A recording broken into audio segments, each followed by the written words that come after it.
Good morning, Orlando. You are listening to Orlando's news, weather, and traffic here on News Radio 102.5 WFLA. Filling in for Bud this morning, I am Michael Yaffee.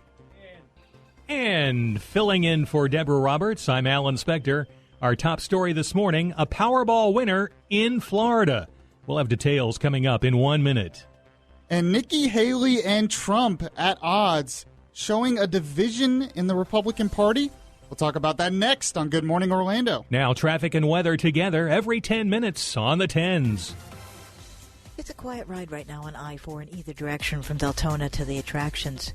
We've got left lane construction northbound on I-95 just before State Road 442.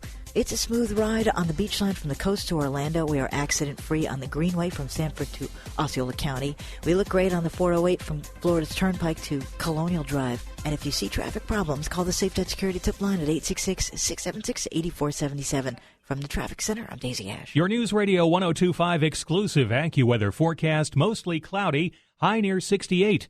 At the attractions, 48 degrees, 49 in Orlando under mostly cloudy skies. 6:01 on News Radio 102.5. Okay, those winning Powerball numbers that were drawn last night, 4, 8, 19, 27, 34, and the Powerball 10. 3 tickets matched all 5 numbers, plus the Powerball. They were sold in California, Tennessee, and Florida. The 3 winners will split the record $1.5 billion jackpot. There were also many $2 million and $1 million winners across the country. This news brought to you by Trustco Bank, Florida's hometown bank. Donald Trump brought his campaign to a packed house in Pensacola on Wednesday after daring cameras to turn and get a good look at the crowd of more than 11,000. The GOP frontrunner took a shot at his GOP competitors. I think he's to blame for the fact that Iran thinks they can get away with these sorts of things. If the right president were in charge, someone that they know is not trying to coddle them or reach out to them in a way that makes us weaker, they would have never captured them, and they would have immediately sent them back. All right, now that was Marco Rubio. I was about to say, they sound a little different. Yeah. I don't know. I'm having some technical problems here. Donald Trump said this in Pensacola. The other candidates come up and they'll have like 59 people. They'll have 104 people. Jeb Bush spent $69 million. He's nowhere. He's got nothing. We should give that money to the veterans and to the wounded warriors. That's where it should go.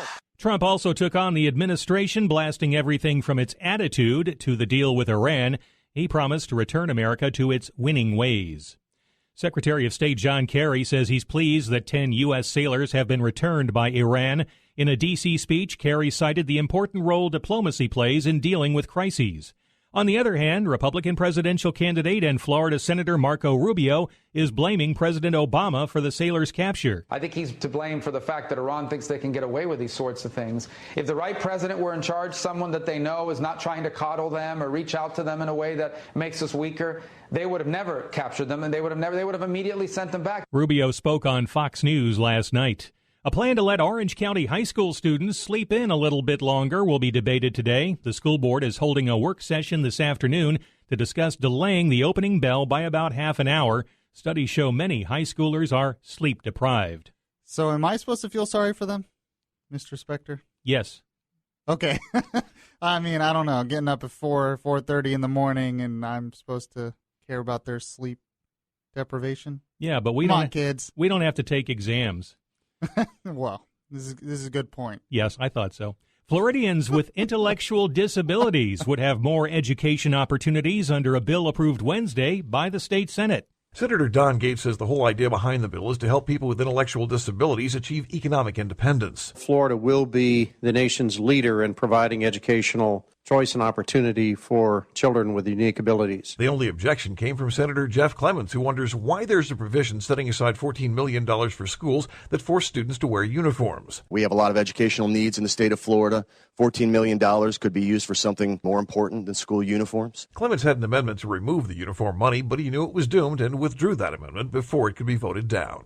In Tallahassee, Rick Flagg, News Radio 102.5 WFLA. Forecasters say a rare out-of-season subtropical storm has formed far out in the Atlantic Ocean and could bring some nasty weather to the Azores in the coming days. The National Hurricane Center in Miami said that subtropical storm Alex is the first storm to form in January since 1978. It is not expected to threaten the coastal U.S. WFLA News Time 6:05.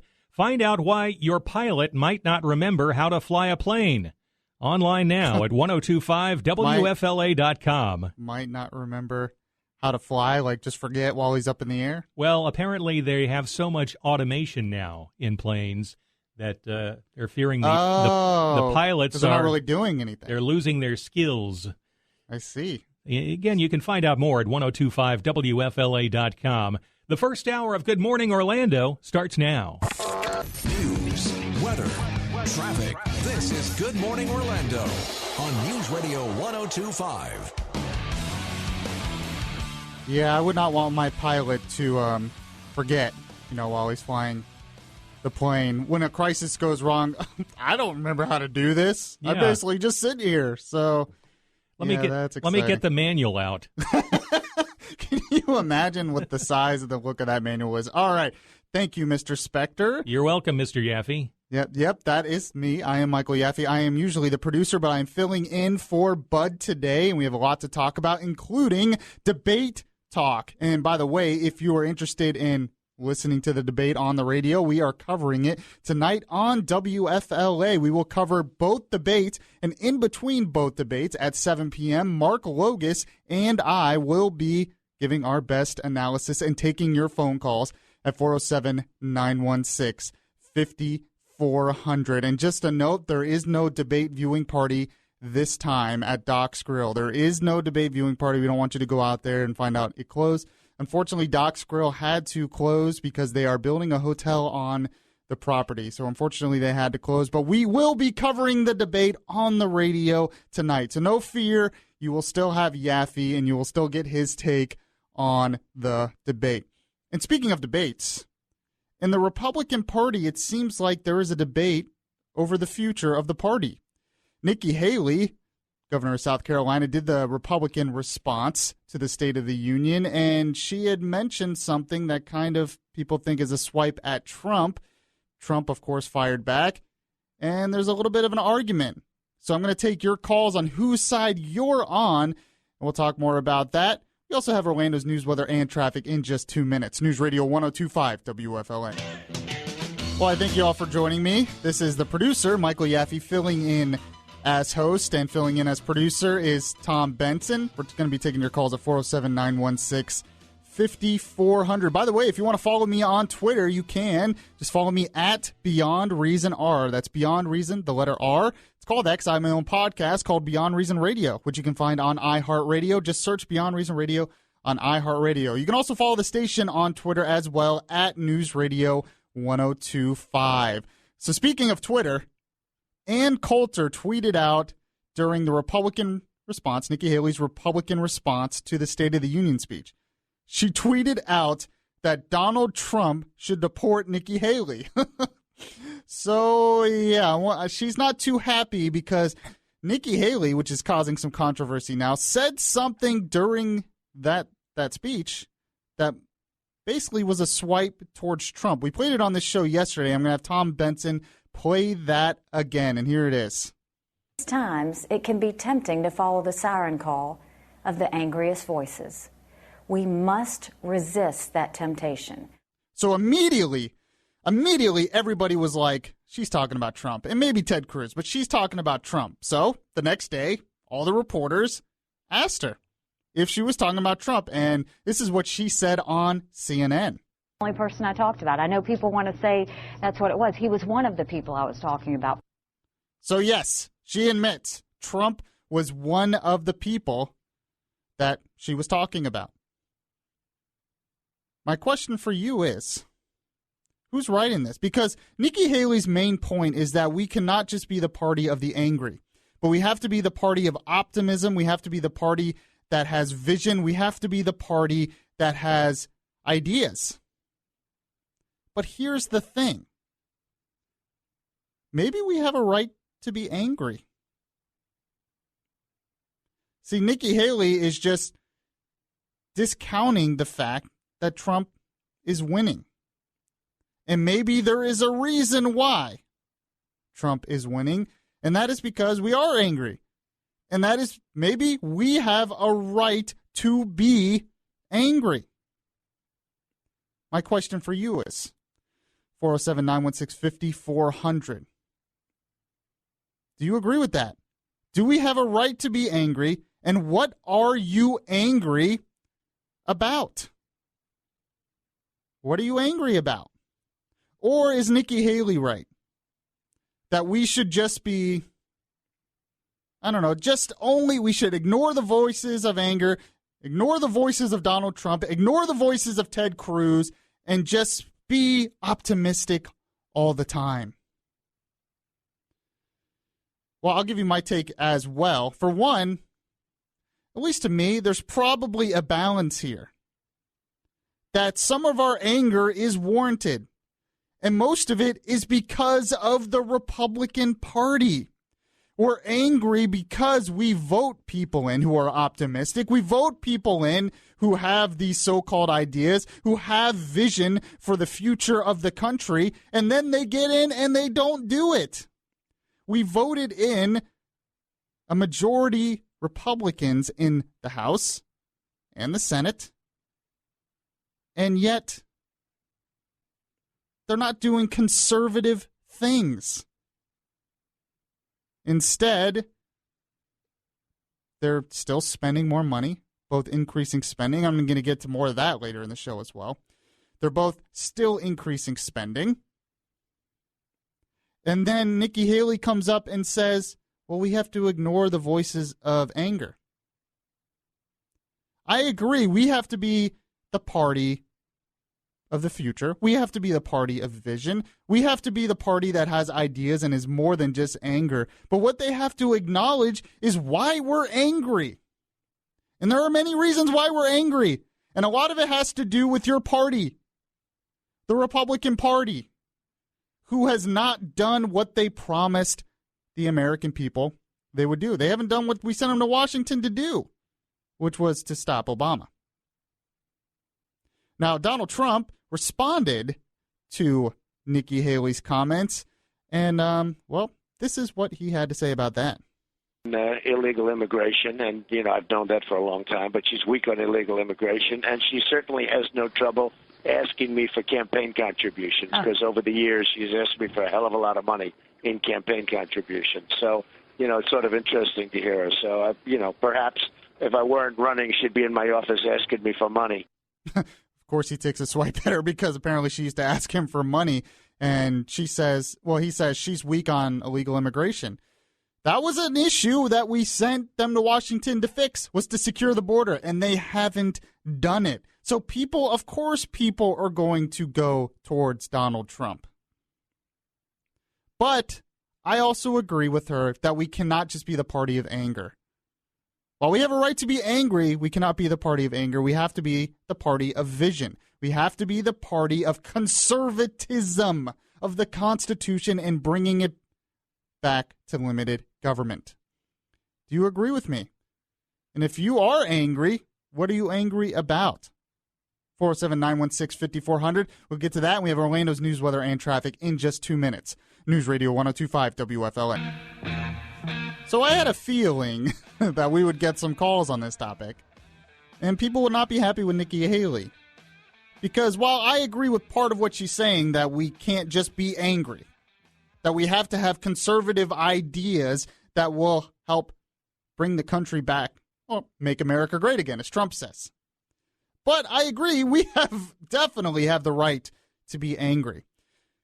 Now, as many of you know, Rush Limbaugh is on this station, noon to 3. You should listen to this station all day, by the way. You don't listen just to the morning show. Listen to the station all day. There's great stuff all day. But Rush had an interesting comment on what Nikki Haley had to say about Trump. This is what Rush's take is on it. I thought it was pretty interesting.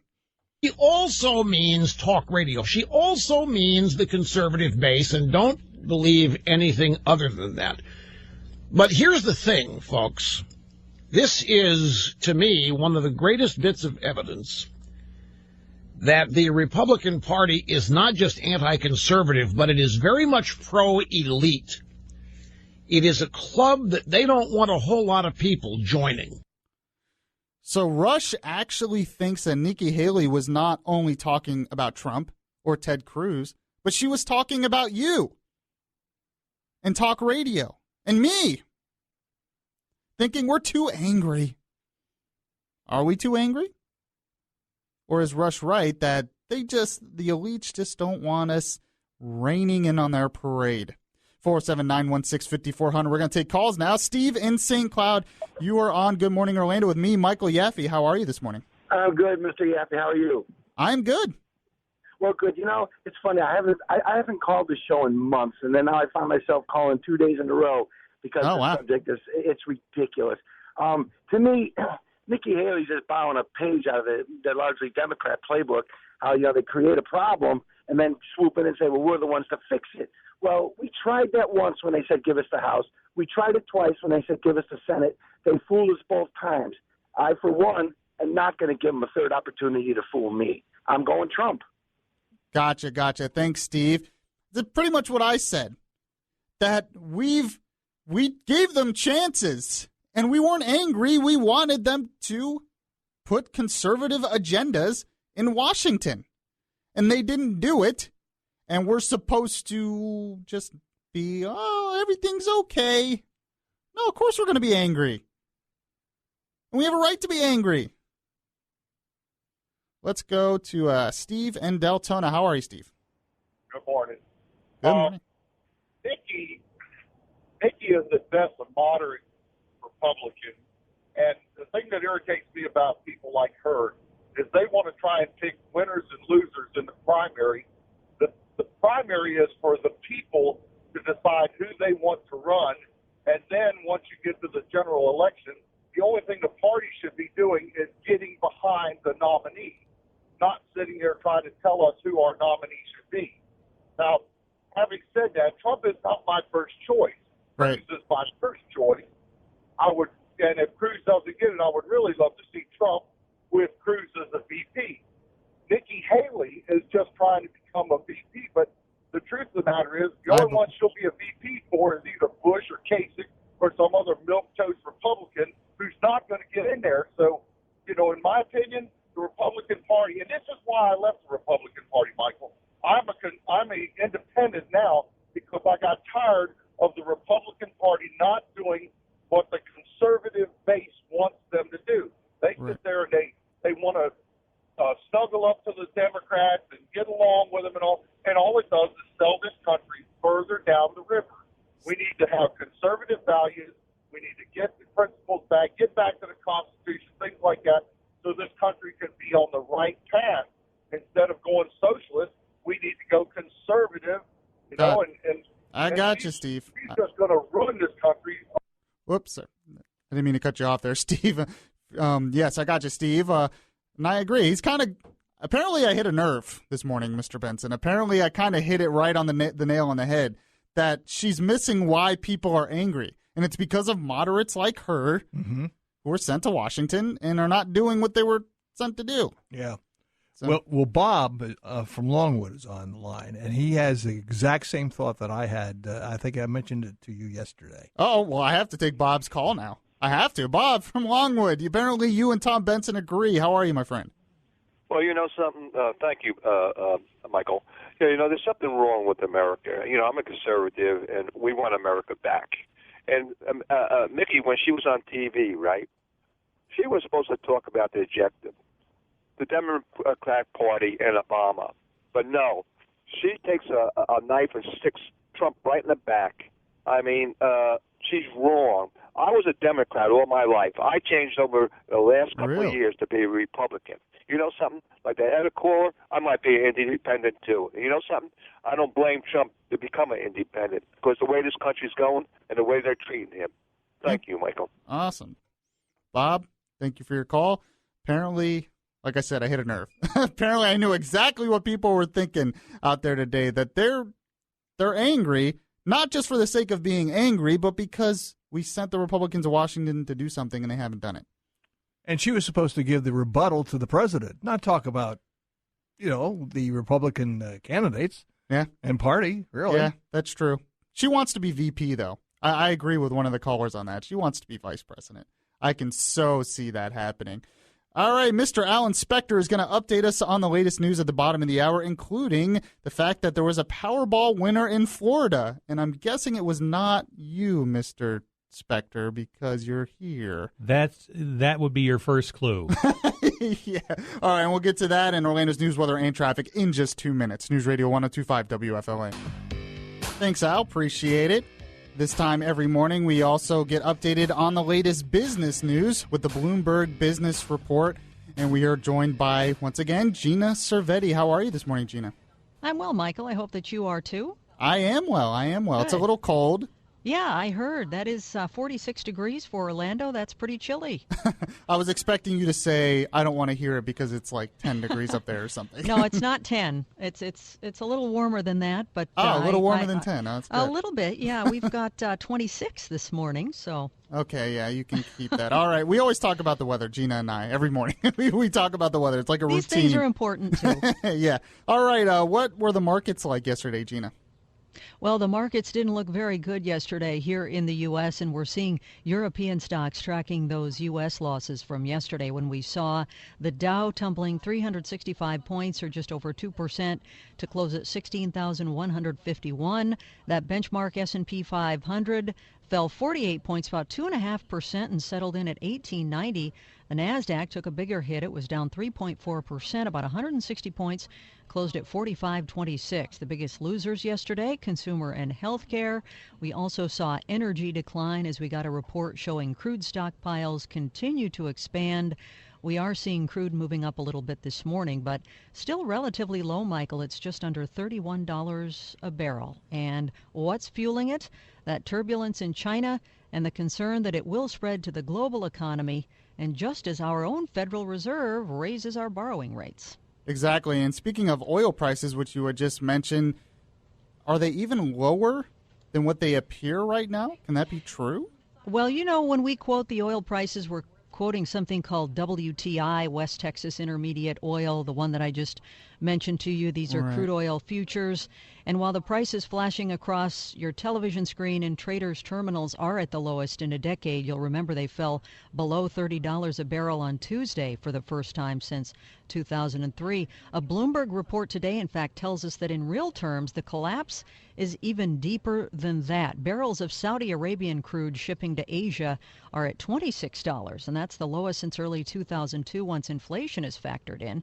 Saudi prices would be less than $17 a barrel, according to this report, when converted into dollar levels for 1998, the year that oil sank to its lowest level since the 1980s. But of course, again, we get back to the idea that as drivers, we really like seeing this at the gas pump.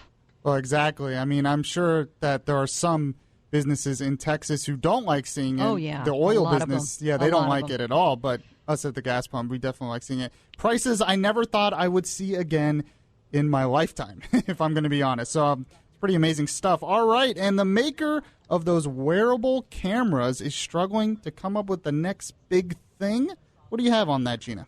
Well, the maker of the wearable cameras is GoPro, of course. Maybe you've worn one of those yourself, but the shares this morning are taking a big hit. They're down about 25% in pre-market trading. They fell 30% yesterday, 72% last year.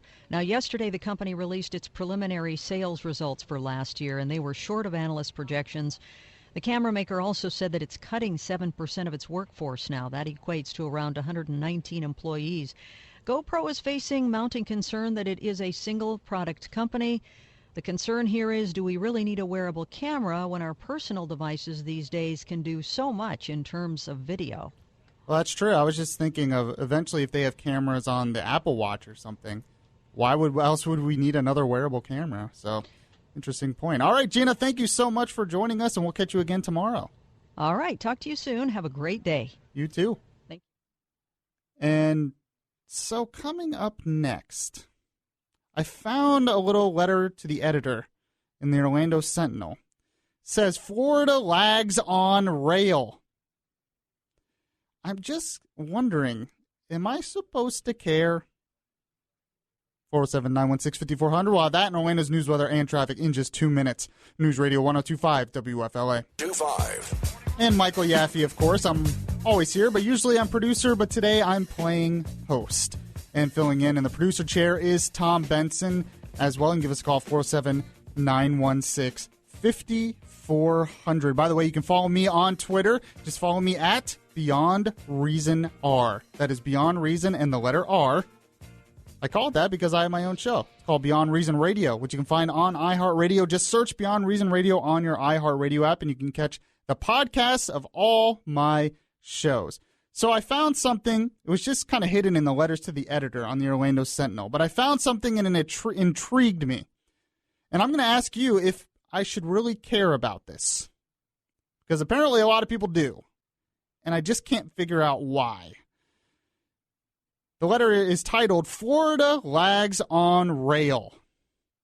It says 15 cities in the United States will have new rail transportation openings in 2016, but Florida will not have a city among them, except for the so-called Bright Line from Orlando's airport, which is scheduled to open sometime in the next year or so. We are not even planning for anything.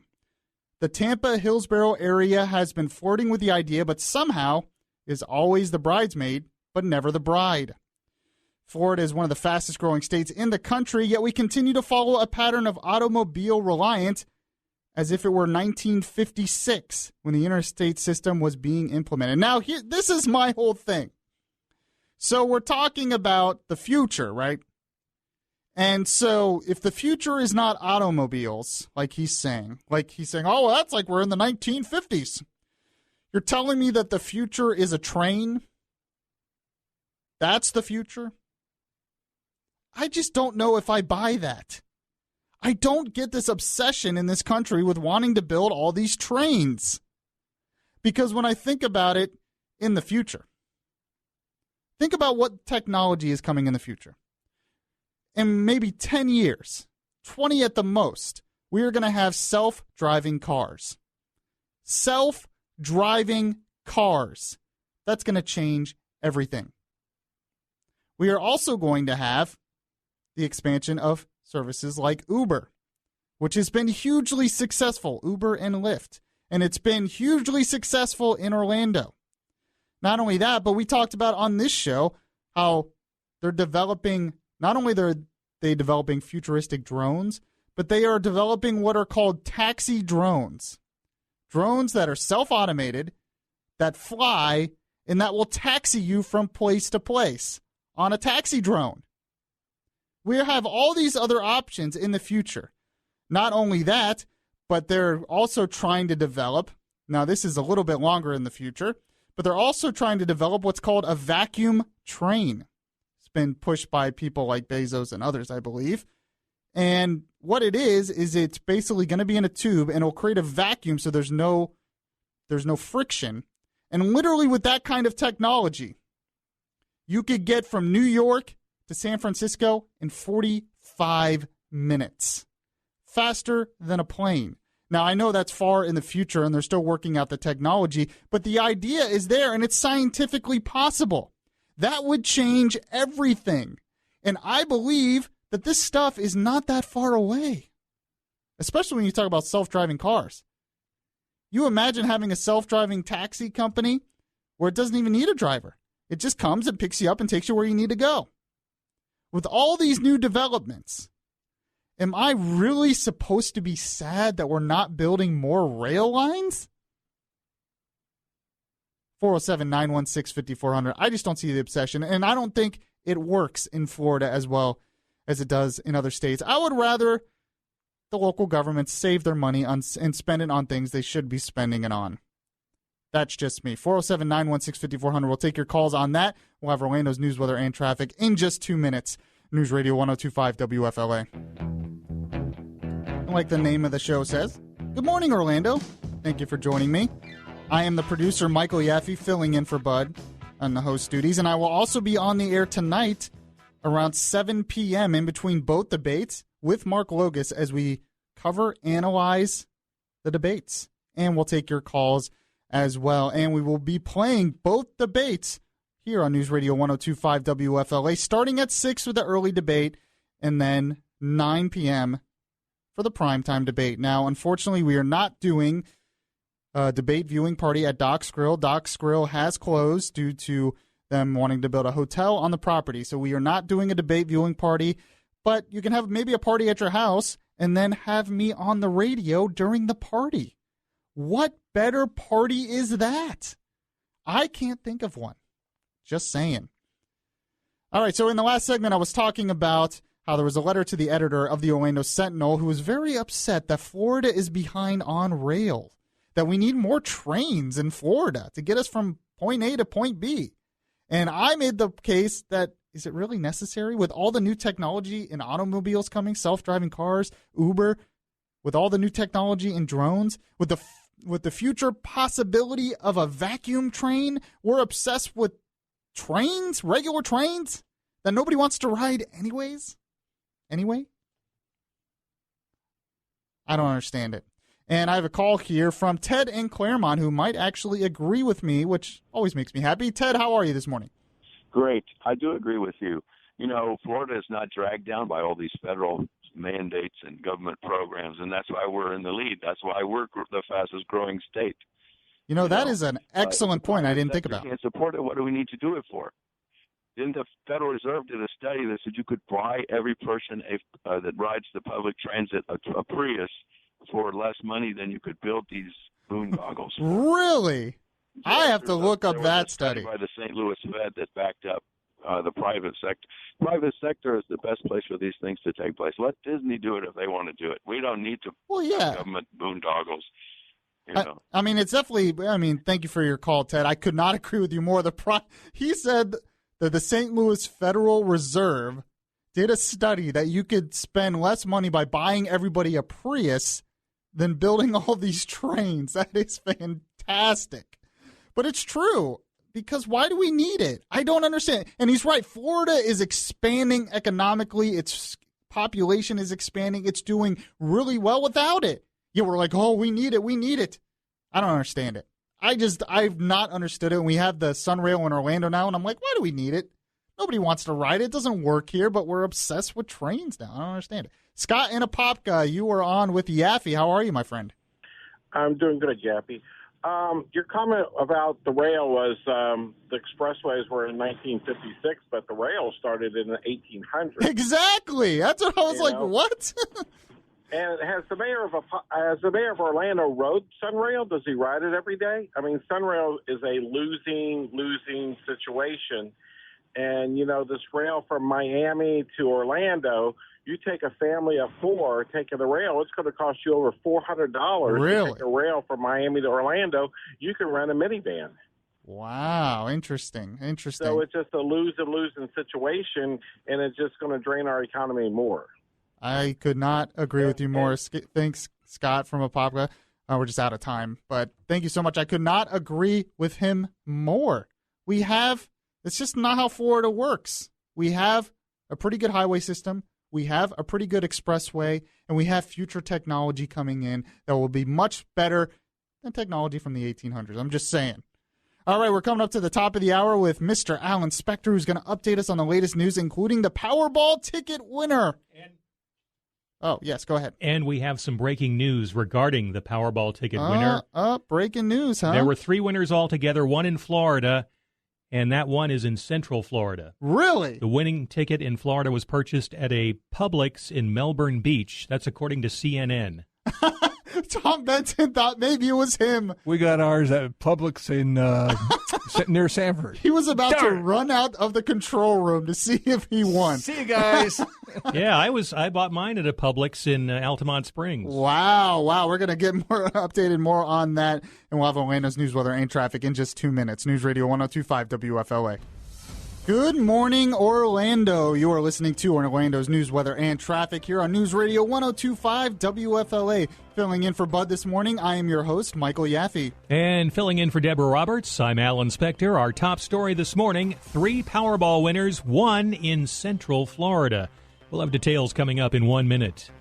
So tonight is the GOP presidential debate, and I'm going to ask you, what do you want to hear from the candidates tonight? Give me a call next on Good Morning Orlando. Now, traffic and weather together every 10 minutes on the 10s. Westbound I-4 is now slowing down with an accident just before the St. Johns River Bridge west of Dirksen Drive. It's on the left shoulder. We're slowing down from Dirksen Drive as a result.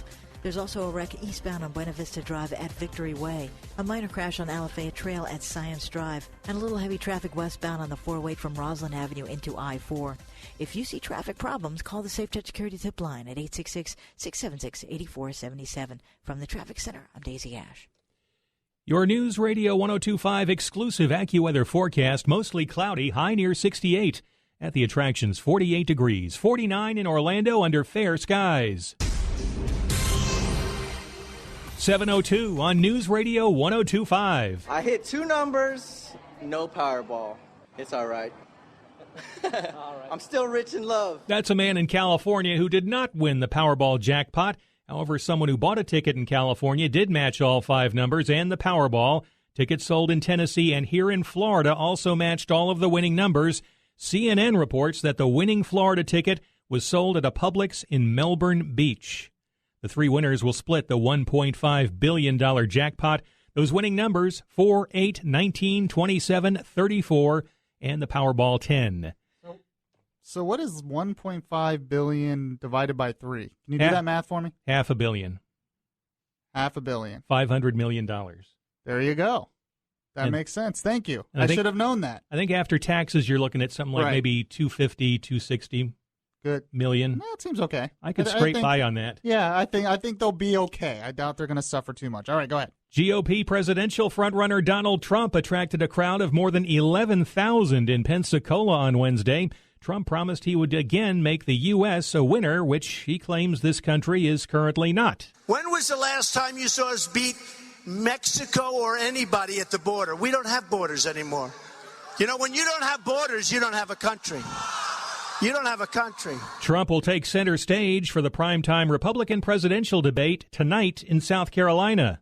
The stage is set for debate night in Dixie, and Republican candidates are getting ready to square off at the North Charleston Coliseum. Ben Carson will be on the main stage, and he says to expect a new attitude. I'm still going to be a nice person, but I will probably be a bit more assertive. Donald Trump is still clamoring about Ted Cruz's citizenship ahead of the big event. 7 candidates will be on stage for the 9 p.m. Eastern Fox Business Network debate. 3 others will take part in an earlier undercard debate. In North Charleston, Rachel Sutherland, Fox News. You can hear both debates here on News Radio 102.5 WFLA, hosted by Mike Yaffee and Mark Logus. A teenager from Cocoa is charged in the death of his younger sister. Investigators say 15-year-old Noah Walls hit his 21-month-old sister Riley, causing her to fall.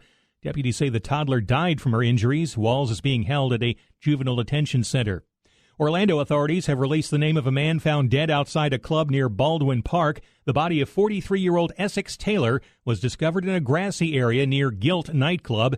Investigators are waiting for autopsy results from the medical examiner's office. The Florida Senate has passed a bill to give more educational opportunities to people with intellectual disabilities.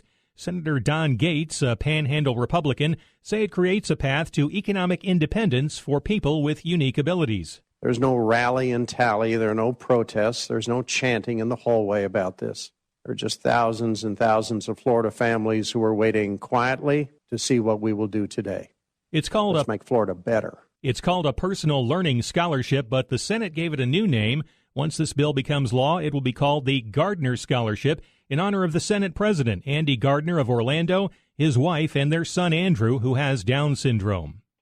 Could the Pentagon pursue charges against one of the 10 Navy sailors released by Iran yesterday morning? Video surfaced of the sailor apologizing to Iranian media for entering Iranian waters, which some experts are saying is a possible violation of the military code of conduct.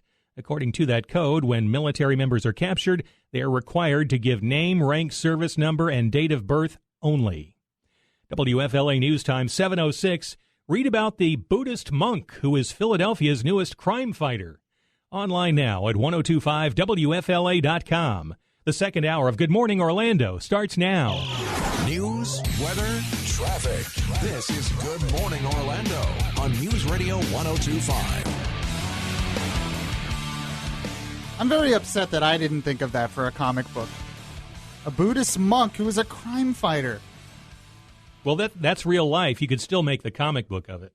Well, I know, but now I'd just be stealing this guy's thunder. I mean, you think that would have somebody would have already come up with that like years ago. But I wonder how he's fighting crime there. I don't know. Well, you can find out online now at 1025WFLA.com. Good. That's the whole purpose. Let's see, we tease it so people will go to our website. But I want to know now, Mr. Spector. How come you don't know? Okay.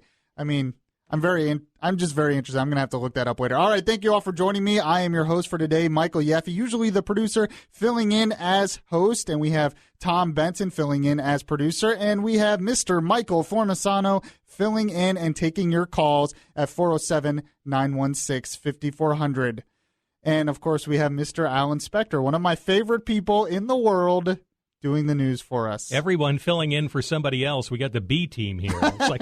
Yes, I know. We have we're the bench. But we have, like, a strong bench. Like, we have the benches of benches in talk radio. We're like a AAA team.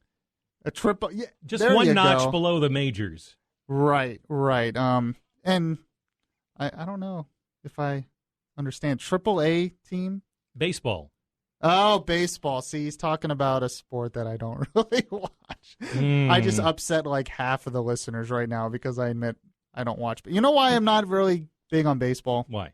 Because I was terrible at it.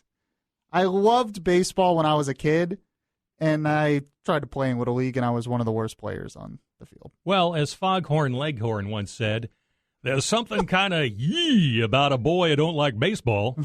I was always after that, I became a basketball and football guy. All right. Thank you, Mr. Spector. Sure. So now we're going to talk some presidential politics. I want your take on the coming debate tonight. What do you want to hear from the candidates that maybe you haven't heard from them already? I'm going to give you my take, but I want your take as well. 479-116-5400.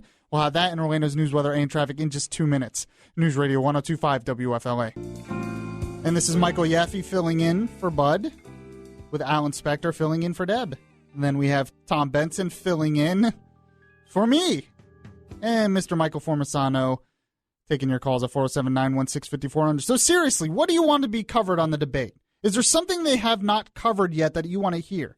Is it the national debt? Is it student loans? Is it Iran? What do you want to hear from these candidates? I'm going to tell you what I want to hear. But one of the big topics, especially in the last few debates, has been national security in Iran. I mean, hasn't this Iran deal just been peachy?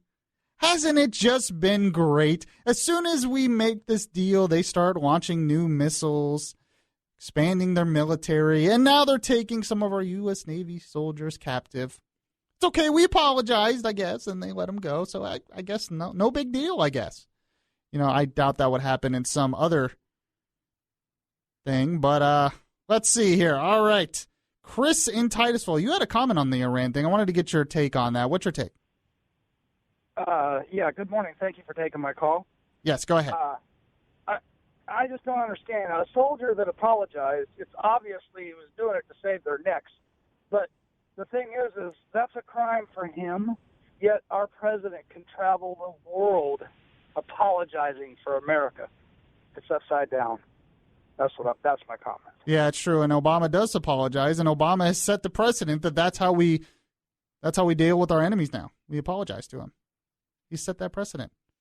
Because you have to understand, the enemies are mad at us because we've been a bad country. That's what Obama thinks. That's why they're mad. That's why they don't like us, because we're not a good country. So we have to apologize, and then they'll love us. Uh-huh. Yeah. Chris and Oviedo, what's your take on this? Yes. Listen, Vice President Joe Biden said that we did not apologize and America did not apologize. Yet, Obama's not having an issue with the servicemen apologizing. My take is that they're doing this to make this Iran deal, seem like some kind of partnership, and Iran is not so bad. I think there's something fishy going on here. Oh, of course they are. Yeah, that's what they're going to be pushing now. That look how diplomacy worked. This could have been a national crisis, but diplomacy worked. Yeah, because we're weak. All right. Speaking of the debate tonight, we are going to be covering the debate here on News Radio 102.5 WFLA, starting at 6 p.m. with the early debate. Then at 7, Mark Logus and I will be taking your phone calls. And then at 9 p.m., we will be playing the primetime debate here on 102.5 WFLA and, of course, 5:40 a.m. There will not be a debate viewing party at Doc's. Doc's unfortunately had to close down because they're building a hotel on the property. So Doc's is not there. We are not doing a debate viewing party at Doc's.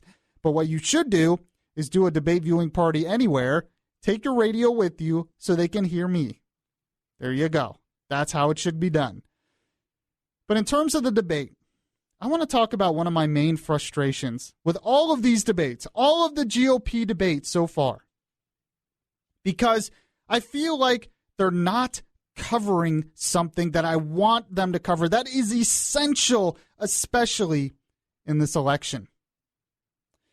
Obama's State of the Union address. The first half of the State of the Union was how the government should be more and more involved in the economy. We need new laws for minimum wage. We need new laws for Social Security. We need free first 2 years of college. We need more government involvement in healthcare, more government involvement in business, more government involvement in the economy. But let me ask you, the real question that needs to be asked of these GOP candidates, because all I've heard so far, especially from like Donald Trump, is, yeah, we need to cut taxes. Yeah, we're spending too much. And they're barely even covering that, spending too much. The national debt is outrageous. But why are we spending too much? Why is the debt out of control? Why is the economy not doing well? Why are taxes too high and too complex? The real question that should be asked of these candidates on certain issues is, what is the proper role of government in these issues? It's bigger than just being pro-business against anti-business. It's bigger than just cutting taxes or cutting spending. It's about much more than that. It has to be about limiting the government back to its constitutional role. Limiting the government back to its constitutional role. Restoring the Constitution of the United States. There is a reason why the government was not supposed to be involved in these things.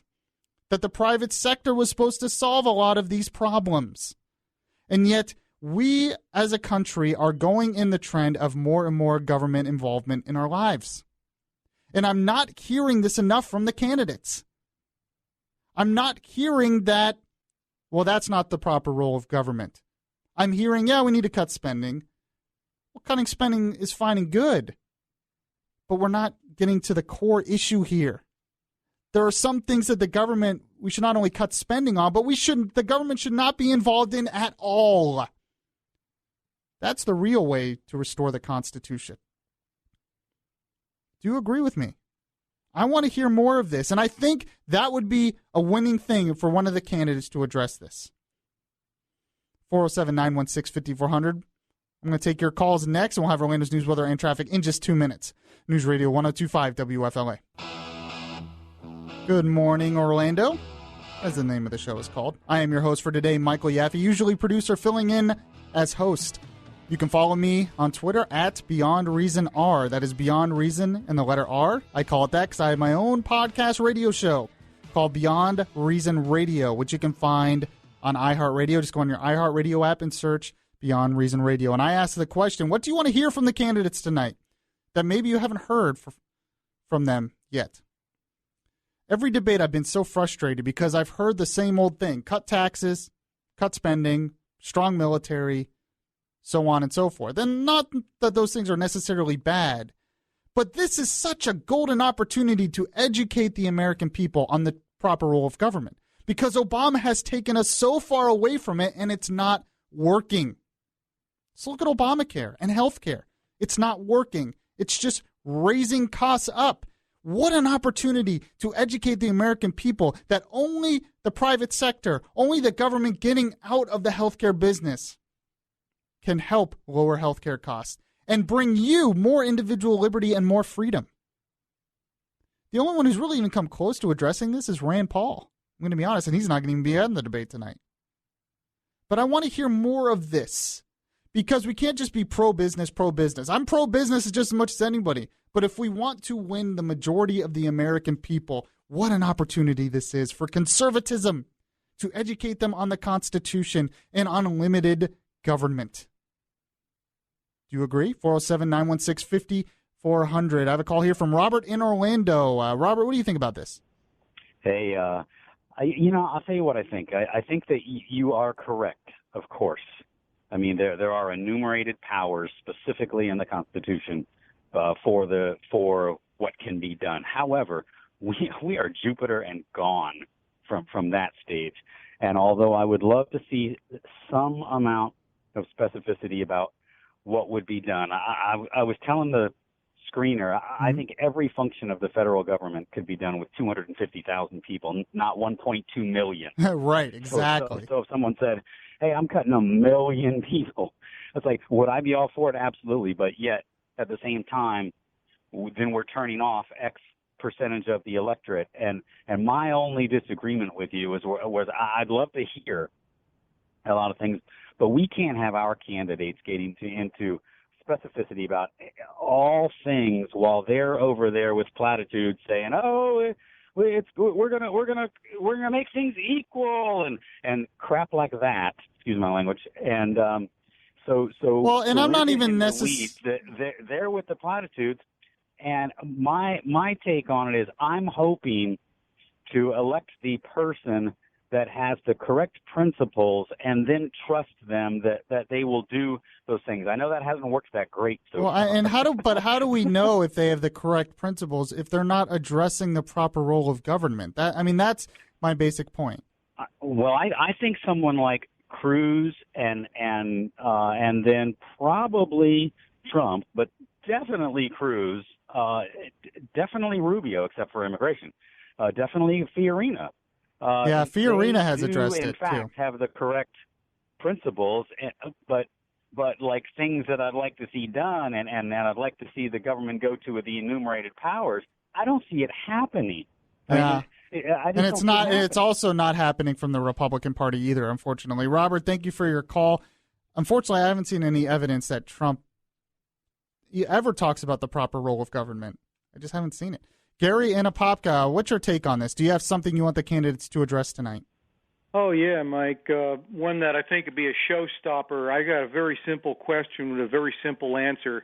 Each of the candidates should be asked, what is the maximum percentage of tax an average household family should pay as a percentage of their income?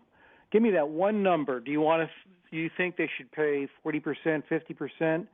And, of course, anything more than 50%, you're basically a serf of the government. Well, the fact is the average family now does pay more than 52% for federal, state, and local taxes. And I'd like to see, what are you going to do? What departments are you going to eliminate so that that family is not such a slave to the government? We have to reduce the size and scope of government, and that's the best way to do it. And what's funny about that, too, is I would want to hear that at the Democrat debate. I want to hear them answer that question, actually, more than the Republicans, I think. But, Gary, thank you so much for your call. 407-916-5400. If you have a comment on this, we'll get to that in Orlando's news, weather, and traffic in just 2 minutes. News Radio 102.5 WFLA. Good morning, Orlando. I'm your host for today, Michael Yaffee, filling in for Bud. And we have, sitting next to me, Mr. Alan Spector. Thanks for the Zeppelin. Filling in for Deb. Yeah, good song. Great song. Great song. All right, Mr. Spector, what is going on in the news? I know you're a little upset because, in the break, I'm like, hey, Al, how are you? And he's like, I'm okay. And why? And why is that? I'm upset I didn't win the Powerball jackpot. I was really counting on it. I'd put a down payment on a mansion in Heathrow. Oh, that's a bummer. Now what am I going to do? That's a bummer. I got to take the Lamborghini back. I don't know what you're going to do. Well, at least 3 lucky ticket holders can lay claim to the largest lottery jackpot ever. Winning Powerball tickets were sold in California, Tennessee, and Florida. And again, this breaking news, CNN reports the winning Florida ticket was sold at a Publix in Melbourne Beach. And as you were announcing that earlier, you're like, at a Publix, Tom Benson was like in the edge of his seat. I guess he bought one at Publix. And then you said Melbourne, and it was like his heart sank. Yeah, along with thousands of other people listening. Right? Who bought their tickets at Publix. Exactly. I'm cruel that way. Yeah. Well, people with those tickets can claim a share of a jackpot estimated at $1.5 billion, but they're not the only winners because retail stores around the country were swamped with business. We amped up our staff. We have friends, we have family. We had everybody come help us in this time when it's just been crazy. That's a Powerball retailer in White Hills, Arizona. The winning numbers drawn last night, 4, 8, 19, 27, 34, and the Powerball 10. This news brought to you by Trustco Bank, Florida's hometown bank. More than 11,000 people turned out in Pensacola Wednesday for a rally for Donald Trump. The Republican presidential frontrunner said he's been waiting for one of his rivals, Senator Ted Cruz, to take some shots at him. Because Ted's been really nice until the last couple of days. Ted Cruz. He's been really, really nice. Other than the last couple of days, getting a little testy. I've been waiting. Trump went on to question Cruz's ability to run for president, saying the Texas senator was born in Canada and does not meet the constitutional requirements that presidents be natural-born citizens. It's like he was upset that Cruz was nice to him. Yeah. He's waiting. He's waiting. Sorry. I don't know. I thought it was so funny. Well, I do. Secretary of State John Kerry says he's pleased that 10 U.S. sailors have been returned by Iran. In a D.C. speech, Kerry cited the important role diplomacy plays in dealing with crises. On the other hand, Republican presidential candidate and Florida Senator Marco Rubio is blaming President Obama for the sailors' capture. I think he's to blame for the fact that Iran thinks they can get away with these sorts of things. If the right president were in charge, someone that they know is not trying to coddle them or reach out to them in a way that makes us weaker, they would have never captured them, and they would have immediately sent them back. Rubio spoke on Fox News last night. A plan to let Orange County high school students sleep in a little bit longer will be debated today. The school board is holding a work session this afternoon to discuss delaying the opening bell by about half an hour. Studies show many high schoolers are sleep deprived. Aw, poor babies. I had to get up that early in high school. And look at you now. Yeah, now I got to get up even earlier. You're a physical wreck. This is a good point, actually. A shell of your former self. Never mind. Let's make it later. In sports, losers of 5 of their last 6 games, the Magic will try to get back into the win column when they play the Toronto Raptors in London this afternoon. They better win. Yeah. You tell them. You don't sound Michael Yaffee said, you better win. Well, they better. Hey, guys, Yaffee said we better win. Oh, okay. Elsewhere, Michael. Are you saying my voice is not reaching them in London to pump up the team? Michael Yaffee is going to encourage the team to win. I'm sure they're all streaming it online. Yes, that's a good point. Go ahead. So elsewhere, in addition to today being the day you likely did not win the Powerball, it's also National Dress Up Your Pet Day. If you're on the fence about celebrating the day, the folks over at PetMD.com say it's really not a bad idea because, as they put it, people use clothes to show off their personality. Why shouldn't your pet? Because my pet would kill me. My cat. I saw a commercial for like one of those things where you dress up your cats, and I looked at my cat and I'm like, "You're so lucky I'm your owner because I don't do that to you." These poor cats. Yeah. He didn't say anything back that time. I have a dachshund who wears a turtleneck sweater. That is a true story. Not very interesting, Why am I not but true. surprised by this? All right, go ahead. Tonight Show host Jimmy Fallon does not have a drinking problem. That's according to NBC Entertainment Chairman Bob Greenblatt, who spoke to reporters yesterday in Los Angeles. Greenblatt says Fallon goes out and has fun, and he's just had some accidents. Those accidents have brought on reports of the late-night star's possible partying woes.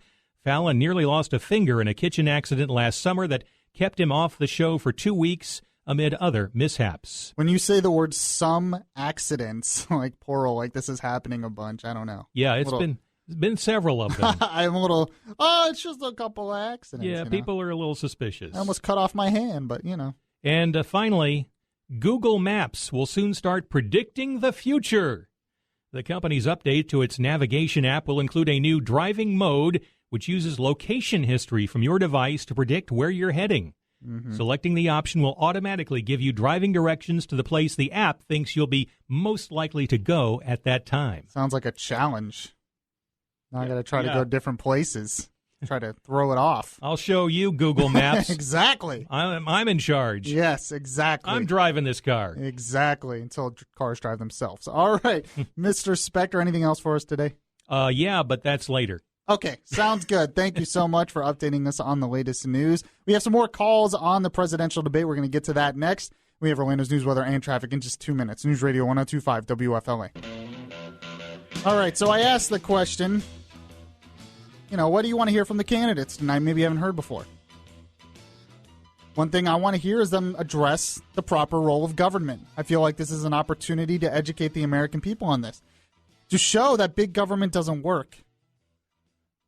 But not just big government. We can't just cut everything and say, look, I'm cutting government. No, it has to be more than that. It has to be bringing it back to its proper role.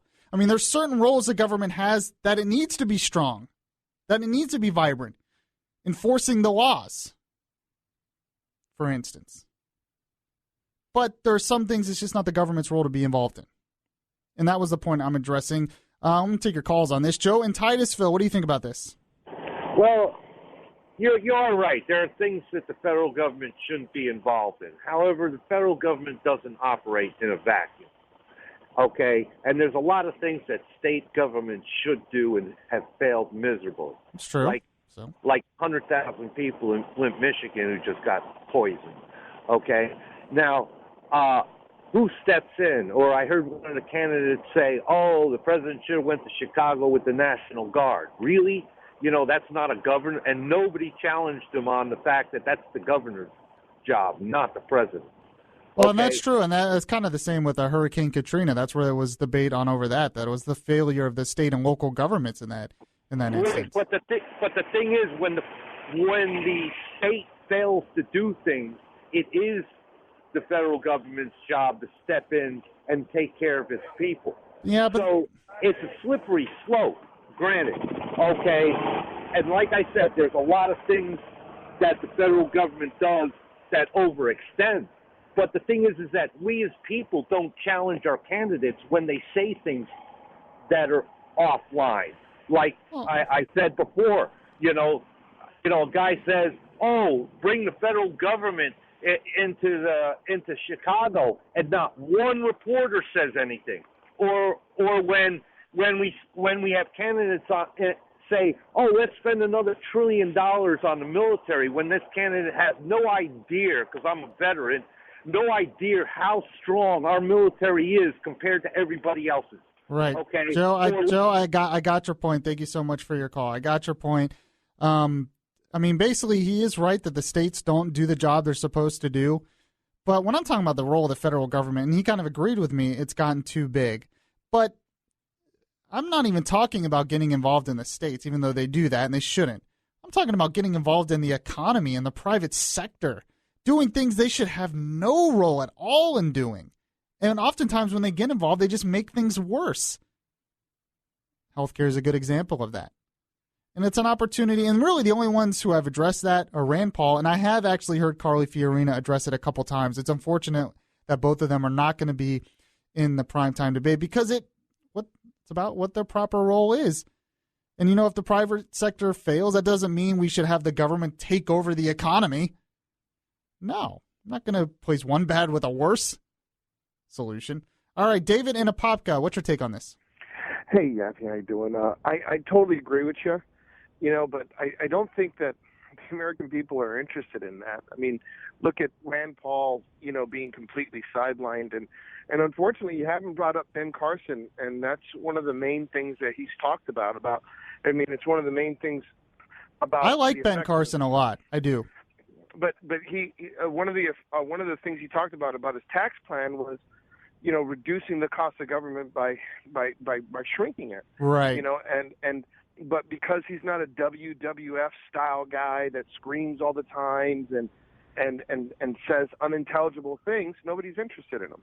Yeah, unfortunately, that is I have to kind of agree with David. Thank you so much for your call. I have to kind of agree with you partly on that. Maybe the American people aren't interested in hearing the proper role of government. That's a whole nother topic. If the American people even want government to be back to its proper role, there's evidence to say maybe they don't. Maybe they just want a dictator. I've talked about that on this show. Maybe they just want a dictator just to get things done for the sake of getting things done. That's a whole nother topic, and that's very unfortunate. Bertha and Volusia, real quick, what's your comment? Hi. Well, until we keep more of our money, the federal government is always going to be in our lives. I'm not saying they shouldn't be in our lives at all, but there's definitely they're gonna. The state don't have the money. As soon as they have an emergency, they call the federal government. All our money is going to the federal government. Well, that's true. All our money is going, but I mean, I'm talking about. We keep bringing up the states, and I agree with that, but I'm talking about the private sector economy too.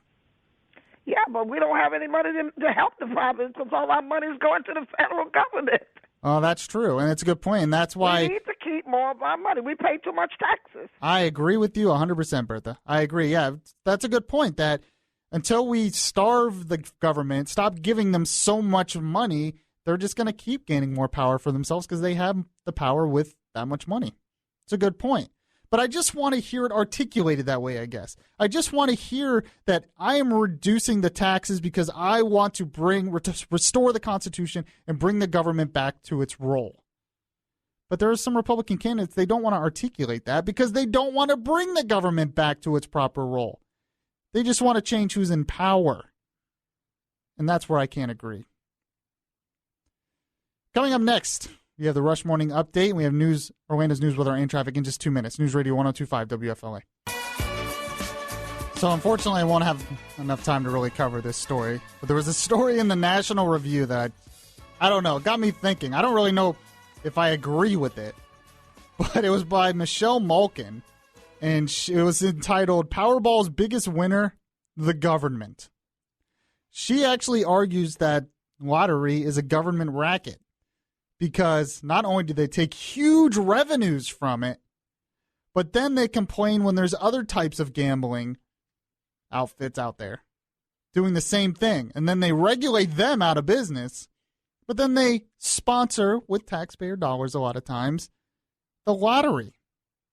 And that it's really not fair, and that the only reason they care about it, gambling's bad other places, but we like it in this case because we make all this money off of it.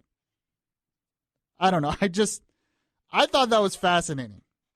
Words to chew on, but I'm not against the lottery. I would much rather them raise money through the lottery than through more taxes. I'm just saying. All right, we have Mr. Alan Spector, who's going to join us at the top of the hour, updating us on the latest news, and we have Orlando's news, weather, and traffic in just 2 minutes. News Radio 102.5 WFLA. Good morning, Orlando. You are listening to Orlando's news, weather, and traffic here on News Radio 102.5 WFLA. Filling in for Bud this morning, I am your host, Michael Yaffee. And filling in for Deborah Roberts, I'm Alan Spector. Our top story this morning, a new millionaire in Central Florida. We'll have details coming up in 1 minute. So during Obama's State of the Union address, he argued that it's division, too much division in Congress, that's the problem. Is it really the problem? We'll talk about that next on Good Morning Orlando. Now, traffic and weather together every 10 minutes on the 10s.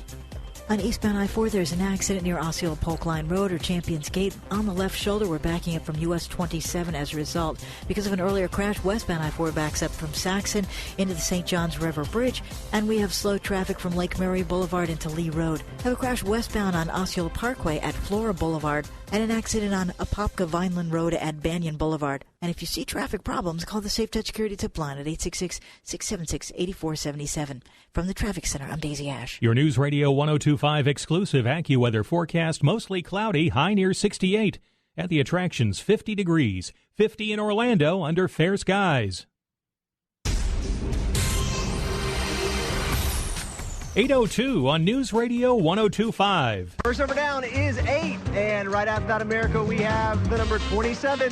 Next number down is 34. After that, we have the number 4, and we're going to wind it up this evening with the number 19. All right, now for your winning Powerball number, good luck to you. It is the number 10 tonight, and that Power Play multiplier is 2.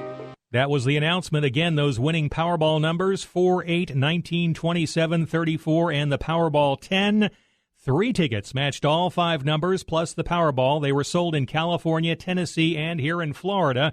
And according to CNN, the winning Florida ticket was sold at a Publix. in Melbourne Beach. I love the pause there. By the way, they didn't have Steve Harvey announce the numbers?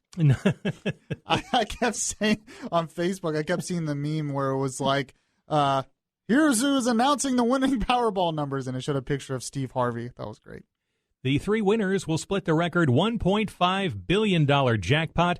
There were also many $2 million and $1 million winners across the country. Those losers only getting $1 million. How can they live with themselves? Why bother even picking it up? Yeah, exactly. This news is brought to you by Trustco Bank, Florida's hometown bank. Donald Trump is touting his poll numbers at a rally that attracted 11,000 people in Pensacola last night. The Republican presidential frontrunner explained to his crowd why he talks so much about the polls. I talk about it because, you know what, I want to show the tremendous crowds that we get that we're kicking ass together. We're all kicking ass. All kicking ass. And then wash his mouth out with soap. Trump also expressed some frustration with his microphone later in the rally. He complained the sound quality was so poor that whoever set it up shouldn't get paid. They're fired. They were fired. Another Republican presidential candidate, Jeb Bush, was hitting back at Trump while campaigning in Iowa. The former Florida governor insisting that Trump is not a conservative. It wasn't that long ago, less than 10 years ago, he proposed a 14.5% tax on assets. I mean, name another politician that would have the gall to suggest that we should expropriate people's net worth as a solution to anything. Bush, Trump, and most of the rest of the GOP field will be in South Carolina for two debates, which you can hear tonight on News Radio 102.5 WFLA, hosted by Mike Yaffee and Mark Logus. The owners of a hoverboard say it burst into flames while it was being charged inside a home in Port St. John. I saw this. Brevard County firefighters were called to the scene shortly after the board was plugged in for its first charge and burst into flames. 3 people were able to escape, and the damage is described as minimal. The fire marshal will investigate. I feel like this is happening a little too much with these hoverboards. Yeah, SNL recently had a parody commercial for hoverboards, and everyone had flames leaping out the back of the hoverboard. I don't get why this is happening. I mean, we've had remote control cars and other things that don't catch fire, but for some reason these hoverboards catch fire. I don't get it. Let's look into it, Mike. Yes, I want your full investigative team on this case. Mr. You got Spector. it. It's me and me. The Civil Justice Committee in the Florida House votes to crack down on sanctuary cities like Miami that refuse to hand over undocumented aliens for deportation. Local officials could face fines of up to $5,000 a day for refusing to cooperate with the feds. But Michelle Richardson with the ACLU says it won't stand up in court and local governments will pay if the wrong people are detained. There's a lot of money at stake here. In other states, we've seen awards of $25,000, $30,000, $95,000 against sheriff's departments for illegally detaining people in violation of the Constitution. The anti-sanctuary bill passed on a party line vote. 9 Republicans said yes, 4 Democrats said no, but the bill has a long way to go in the process. Forecasters say a rare out-of-season subtropical storm has formed far out in the Atlantic Ocean and could bring some nasty weather to the Azores in the coming days. The National Hurricane Center in Miami said that subtropical storm Alex is the first storm to form in January since 1978. It is not expected to threaten the coastal United States. WFLA News Time, 8:06. Watch as rapper Kendrick Lamar shares a moment with the president. Online now at 1025WFLA.com. The third hour of Good Morning Orlando starts now. News, weather, traffic. This is Good Morning Orlando with Bart Hedinger and Deborah Roberts on News Radio 102.5. And Michael Yaffee, who's usually producer, hosting, filling in. And, of course, Mr. Alan Spector, who is filling in for Deb. Mm-hmm. And Tom Benton, who is filling in for me. Just the bench. And then, of course, Mr. Michael Formisano, who is filling in. Well, he's not filling in. He's usually there, and he will be taking your calls at 407-916-5400. And tonight, starting at 6 p.m., WFLA will be covering both debates. So starting at 6 p.m., you'll have the early debate. Around 7, then you'll have analysis from Mark Logus and myself. And we'll take your calls as well on what's going on with the debate. And then after that, I think around 9 p.m., we will have the primetime debate, all right here on WFLA. And just so you know, we will not be having a debate viewing party. We will not be having a debate viewing party this time. We had so much fun the last debate viewing parties. I loved meeting all of you. Maybe we'll pick it up again in the future. But unfortunately, Dock Streetside Grill had to close because they are building a hotel on the property. But we will not be having a debate viewing party tonight. I didn't want you guys to travel and have to show up, and then we're not there. So, but what you can do is have a debate viewing party at your house or someone else's house. Get a group together and bring your radio. And then you can listen to WFLA and you can listen to me, and it's like I'm there at your party. Yeah, that's it. Make your own party. Why do we have to do everything for you? Exactly. And I'll still be there. So, but we will be covering the debates and both debates tonight on WFLA. So Obama said something in his State of the Union that was interesting. He said there's too much division in Congress. I'm not sure I agree with that, to be honest with you. We'll get to that in Orlando's news, weather, and traffic in just 2 minutes. News Radio 102.5 WFLA. And this is your host, Michael Yaffee, usually producer, filling in the host chair today. By the way, you can follow me on Twitter. Follow me at Beyond Reason R. That is Beyond Reason, the letter R. I call it that. That is my Twitter handle because I have my own show called Beyond Reason Radio. I'm the voice of reason in a world that is beyond reason. And you can find the podcast of that show on iHeartRadio. Just go on iHeartRadio and search Beyond Reason Radio. Before I get into some comments by Rand Paul that I really liked on Obama's State of the Union, we have some sad news today. I know. I have to tell you this, even though you don't want to hear it. Al Jazeera is closing down. Al Jazeera America is closing down. That's right. Al Jazeera America, who was actually Al Gore's thing. It was bought Current TV, and then Al Gore bought Al Jazeera America, has failed. That news organization has failed, and I'm sure all two of you out in the world who listened and watched that news coverage from that station are just so devastated today. But we'll get through it together. So I just had to give you that sad news today. Okay, so something Obama said in his State of the Union, which I found very interesting. I don't have the audio here, but he did say that one of his regrets was the division in the country. I would agree with that. He has definitely created a lot of division. But what he also said is there needs to be more bipartisanship and compromise in Congress. That there's too much division in Congress, and that's why the country can't get anything done, because of the division in Congress. Seems like a good platitude. So a lot of people are like, yeah, there's too much division. That's why they're not getting anything done. But is that really the case when you really think about it? Is division, is gridlock really the problem? I usually like gridlock in a lot of cases because that means the government isn't taking away more of your liberty when they're gridlocked. But Rand Paul was on Fox News yesterday, and he was asked about this, and he had some interesting comments on this that I think I agree with. This is what he had to say. Actually, in Washington, the biggest problem is there's great amount of cooperation. There's actually too much compromise, but the compromise is always to spend more money. Some on the right want more military spending. Some on the left want more domestic spending. And actually, it's not that they don't get along. They actually scratch each other's back. Everybody gets more spending, but the taxpayer gets stuck with the bill. He is exactly right. I couldn't believe with the last omnibus spending bill that the arguments the Republicans and Democrats were having was over what to increase spending on. But both sides wanted to increase spending. So what do? Well, they get together, they scratch each other's back, and they increase spending everywhere. In a time when we're $18 trillion in debt. We'll probably be $20 trillion in debt by the time Obama is out of office. I think he's right. The problem is Washington is corrupt. They work together too much, and it's always to take away more of your liberty, and it's always to take away more of your money, to increase spending, to grow government.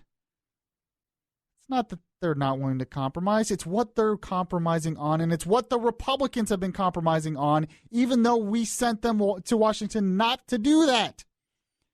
And they're still doing it. And we're supposed to believe that when there's a Republican president, that he's not going to do it? That's why everyone's flocking to people like Trump and Ted Cruz. Now, Rand Paul had a comment on this, talking about the president in particular. Here it is. When some people say this president is aloof and hasn't really been present a lot on Capitol Hill, they're right. He hasn't tried very hard to advance any kind of agenda. So if he regrets this, maybe he regrets that he didn't try hard enough to come to Capitol Hill and work with the other side. But I still contend that the problem is both sides are cooperating, but they're just cooperating to spend more of your money. I couldn't agree more. No, it looks like President Obama is kind of aloof, according to him. But he's gotten too much of his agenda done anyways because of the compromise in Congress, like Rand Paul said, to spend more of your money. Just frustrates me. All right, coming up next, we're going to have the House Call with Dr. K. We have Orlando's news, weather, and traffic in just 2 minutes. News Radio 102.5 WFLA. Here on Good Morning Orlando, we care about your health and well-being. After all, without you, who would listen to the show? That's why each Thursday at this time, we welcome our own doctor, Ken Kronhaus. Yes, this is the time to get updated on the latest health and medical news. We're talking with Dr. Ken Kronhaus from Lake Cardiology. And how are you this morning, Ken? Great, Michael. Wonderful to be with you. Oh, it's great to be with you as well. And one of the stories you have here I found very interesting will make moms happy in this country. What do you have for us? Well, this was reported in the Washington Post yesterday. The average age of first-time mothers is at an all-time high in America, over 26. The change is largely due, Michael, to a big drop in teen moms, which I guess is a good thing. Yeah, definitely. But more first births to older women is also raising the average age to over 26 years, 4 months for women who had their first child in 2014. Interestingly, the government began tracking the age of new mothers around 1970 when the average age was, you want to guess, 21. Wow. So, yeah, definitely going up. I read a study somewhere, too, that the older your mom is, the smarter your kids end up being. I don't know how true that is, but I found that pretty interesting. All right, so there might be another way to help lose weight. What do you have for us, Dr. K? Seems like stress is important, mental stress. This is out of BBA Molecular and Cell Biology of Lipids, February edition. Stress, Michael, reduces your ability to lose weight. So how does this all work? Well, chronic stress triggers production of a protein called beta-trophin, which inhibits an enzyme involved in burning fat.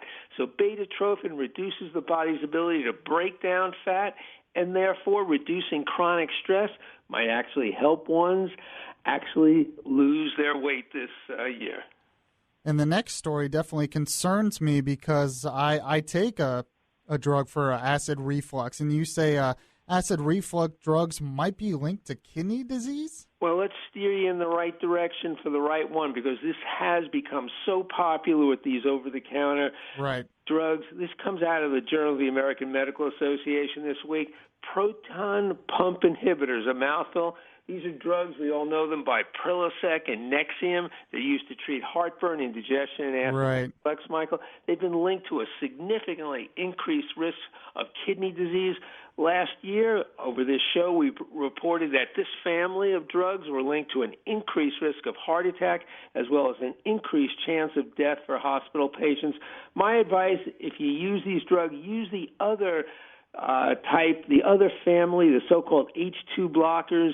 Zantac and Pepcid are examples of family members of the other group of drugs.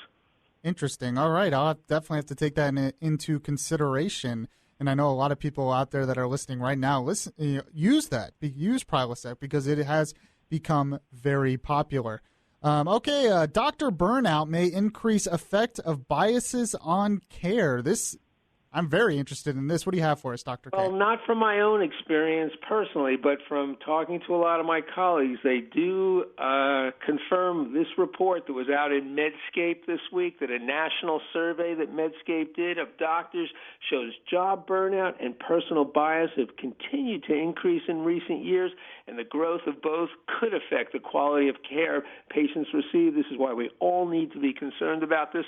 Doctors in the survey said bureaucratic tasks. So what made them get pushed to burnout? They said bureaucratic tasks, Michael, working too many hours, computerization, and dealing with insurance is among aspects of their job most burning them out. And burnout, what is burnout? It's defined as loss of enthusiasm for work, depersonalization, and a low sense of personal accomplishment. For biases, 62% of doctors said they were put off by emotional problems in patients. 52% reported a bias based on weight. 44% reported bias based on intelligence level. And Michael, 32% reported bias based on language differences. So we need to work on making sure that our doctors do not get more burnt out. And I have to ask you something as a doctor. I don't know if you have the answer for this, but I mean, what's the solution? What do we do to prevent burnout, or is there just not a solution right now? More local control and less big government control. Well, I could not agree with that more. And have you noticed this in your own practice of having to do more paperwork and more hours because of more government control? Absolutely. I've been in practice almost 28 years, and it just keeps getting worse. And in fact, they announced yesterday that this meaningful use that doctors have to deal with, which is such a huge burden from Obamacare, may end in 2016, which was a shock. This was news from the head of in Washington that controls all of Medicare, and we don't know what it's going to be replaced with. We're going to find out in March, but this is a huge burden to doctors. So maybe they're listening, but who knows what they're going to replace it with. Right. Unfortunately, I think it has a lot to do with who we elect for president and in future Congress. All right, Dr. K, I appreciate your analysis on that and everything, and I hope you have a good rest of your day. Keep up the good work. Be well, Michael. Yeah, thank you, Dr. K. So at the bottom of the hour, we have Mr. Alan Spector, who's going to come and update us on the latest news, including who won the Powerball. Unfortunately to him, fortunately for me, Alan Spector was not one of the winners because he's here with me, but I know he's not exactly thrilled about that, especially since he put a down payment on a mansion. Yeah. Being with you is a wonderful consolation prize compared to $500 million. Exactly.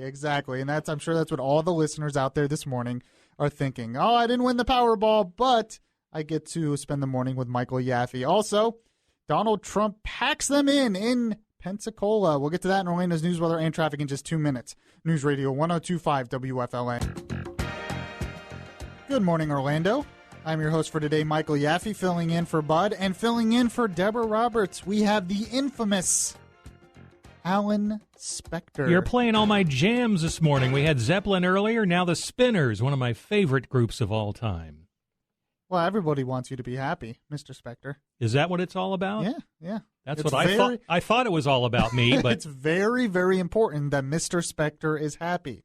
Well, if you bought your Powerball ticket here in Florida, you might be happy. You could be much richer this morning, especially if you bought that ticket at a Publix in Melbourne Beach. Stop. How many people are you going to make mad with that pausing there? As many as possible. According to CNN, that's where a Florida winning ticket was sold. Lottery officials say winning tickets were also sold in Tennessee and California. The three winners will split a record $1.5 billion jackpot. The winning numbers are 4, 8, 19, 27, 34, and the Powerball 10. This news brought to you by Trusco Bank, Florida's hometown bank. Donald Trump drew a crowd of more than 11,000 at Pensacola last night, but not all went smoothly for the Republican presidential frontrunner.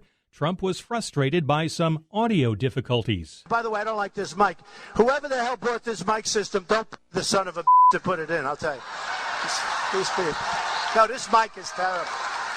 Stupid mic keeps popping. Do you hear that, George? Don't pay him. How dare they interrupt? How dare they have a lower than quality mic for Donald Trump, king of the world? What's up with the potty mouth this morning, too? He was like, earlier he was talking about kicking somebody's ass, and now he's, son of a bee here. He's very upset. During his speech, Trump took on the administration as well as his GOP rivals. He promised to return America to its winning ways. Tonight, Trump will take center stage for the primetime Republican presidential debate in South Carolina. The stage is set for debate night in Dixie, and Republican candidates are getting ready to square off at the North Charleston Coliseum. Ben Carson will be on the main stage, and he says to expect a new attitude. I'm still going to be a nice person, but I will probably be a bit more assertive. Donald Trump is still clamoring about Ted Cruz's citizenship ahead of the big event. 7 candidates will be on stage for the 9 p.m. Eastern Fox Business Network debate. 3 others will take part in an earlier undercard debate.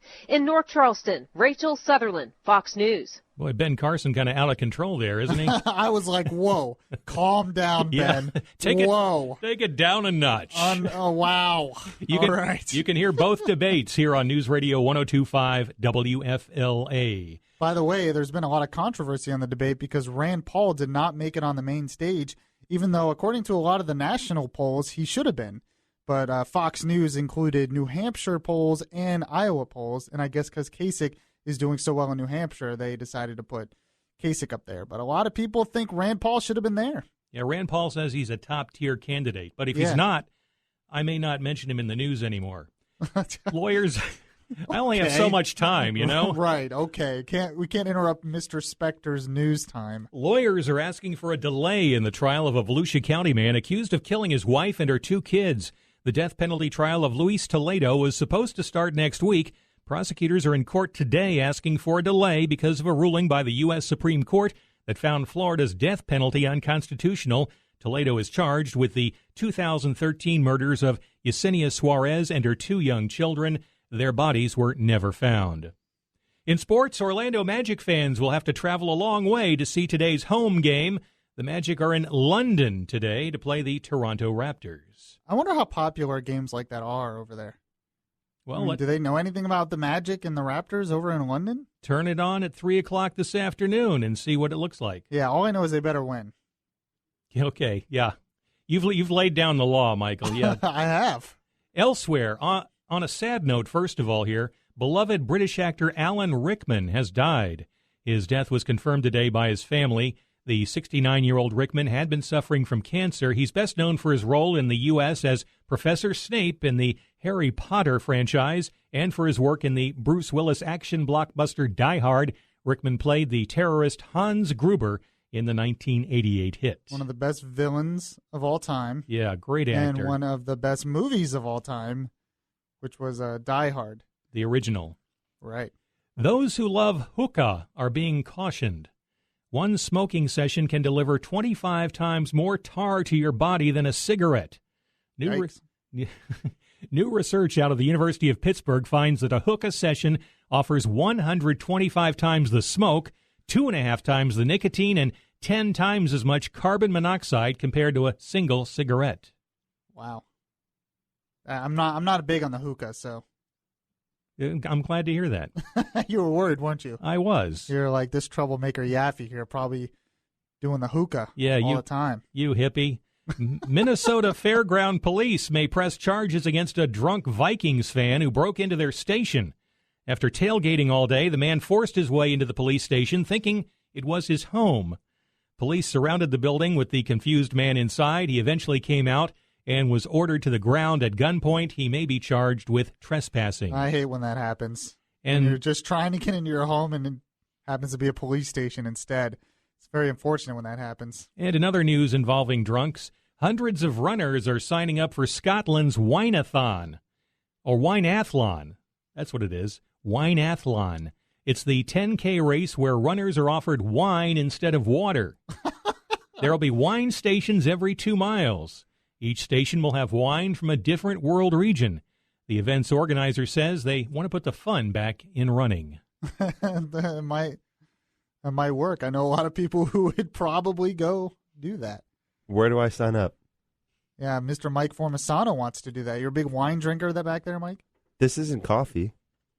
Yeah, I think it's a little stronger than wine, too. I just have a feeling. No, I'm just he had to do something after setting aside the hookah. Yeah. I like how you say that. The hookah? Hookah. The hookah. Yeah, how old do we sound this morning? All right, thank you, Mr. Spector. You're welcome. All right, next we're going to talk sports. We're going to talk the Magic and we're going to talk about them winning. Right, Mr. Spector? They're going to win. Yes. You've laid down the gauntlet. I have. You don't seem too convinced, but I have. We'll get to that in Orlando's news, weather, and traffic in just 2 minutes. News Radio 102.5 WFLA. Well, that figures. They had the whole list up on the screen as I was looking over and asking Tom Morgan. But yeah, they had the Oscar nominations, which should be pretty interesting. By the way, I'm joined by Tom Morgan, who's going to update us on the latest sports news. And Mr. Morgan, what's going on in the world of sport? Well, first, how are you doing? Are you okay? You didn't win the Powerball, but you're still here. Well, I didn't even play the Powerball. I didn't either. I wouldn't have won. We're like two of the only people who didn't play. You can't win if you don't play, right? Right. Well, we're coming off the national championship game. Yes. College football's over now. Alabama beat Clemson. And that was one of the best football games. Yeah, not just championship games, but a great football game. But now the attention goes to Nick Saban because he's going to be rumored to go to an NFL team again, and one like of he those is every might, year. And one of those might be. And yes, there are rumors the Bucs could be in play. Ooh, that'd be awesome. At least to talk to Nick Saban about coming to Tampa Bay. Okay, but there's a lot of reports now coming. Would you like Nick Saban in Tampa? Sure. Who wouldn't want Nick Saban? Yeah, exactly. As a head coach, Who wouldn't right? want him?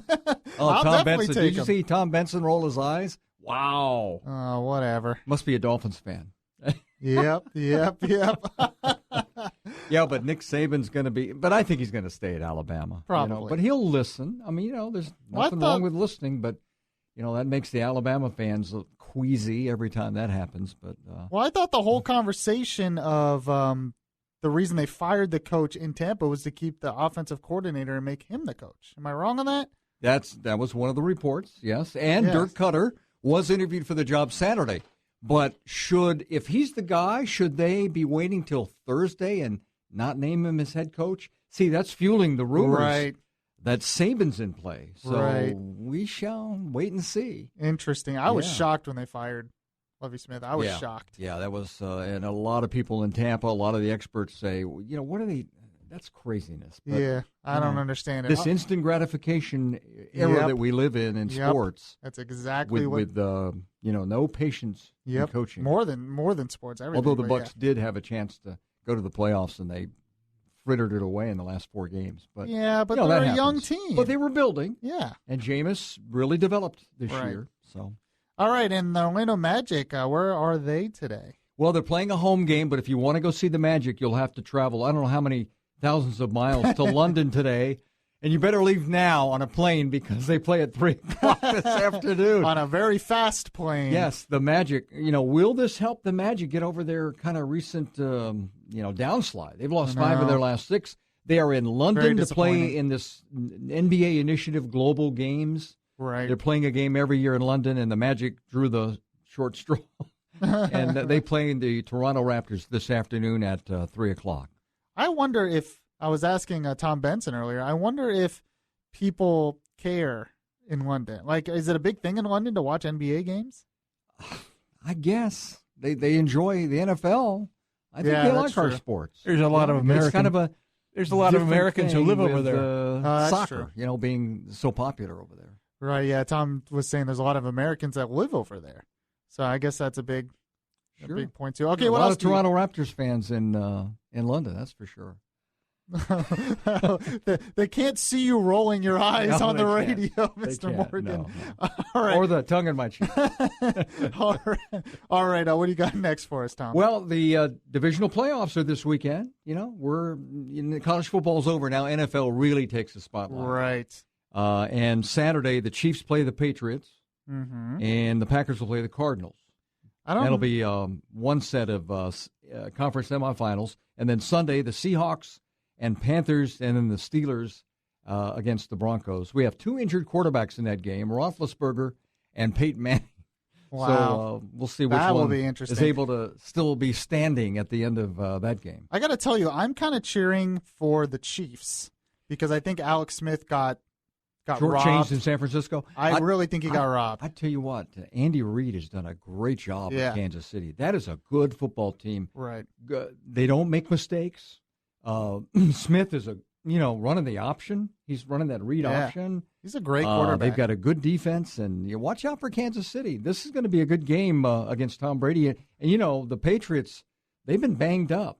Right. And, we shall see. They've had 2 weeks to prepare. I want to see a Chiefs-Cardinals Super Bowl because I also think Carson Palmer has gotten injuries, has really hurt him, and he's a great quarterback too. Well, that'll have to be in the Super Bowl.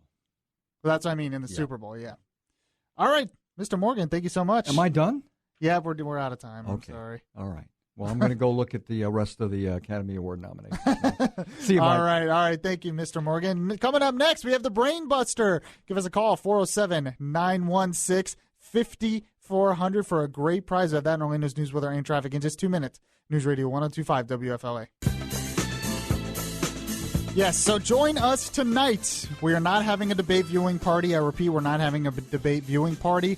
But instead, you can listen to us on the radio. So make your own party and bring your radio with you, and it's like we're there with you. What better way to have a party than that? But right now, time for some fun and games. We have the Brain Buster. And Mr. Michael Formasano, what is our prize today for the lucky winner? Well, whether or not you got a little Scot in you, today's winner is going to get a pair of tickets to the 39th Annual Central Florida Scottish Highland I know, right? I've been practicing. Yeah. Scottish Highland Games at Central Winds Park in Winter Springs on Saturday, January 17th. For tickets and more info, visit FLA Scott, and that's Scott with 1T.com. Like my middle name. Believe it or not, my middle name is Scott, and it is spelled with 1T. So that's a good way to remember. Just remember it's like my middle name. All right. Brainbuster question today. Yeah, that's how we're going to remember it. Yes, it is. Anyway, Brainbuster question today. The last State of the Union of Obama a couple days ago. What was the average audience of that State of the Union watching on TV? What was the average audience to the closest million? What was the average audience of Obama's last State of the Union? It's one of the least watched State of the Unions so far. Line one, what do you think? 18.1. Oh, that is exactly right. You just knew. You just knew. Yes, you there? Yes, I'm here. Oh, what there was a guy who answered it right. What? This is not. Did you take the phone from the guy? Hello? Hello, I'm here. Yes. Did you? Who answered the question? That wasn't you who answered. 18.1. Right. Okay. I am very confused right now. Okay. Oh, don't worry about being confused. It's okay. It's what, Thursday? Almost at the end of the week. All right. Well, you're our winner. What's your name? Where are you calling from? I'm Lisa Congress, and I'm calling from Orlando.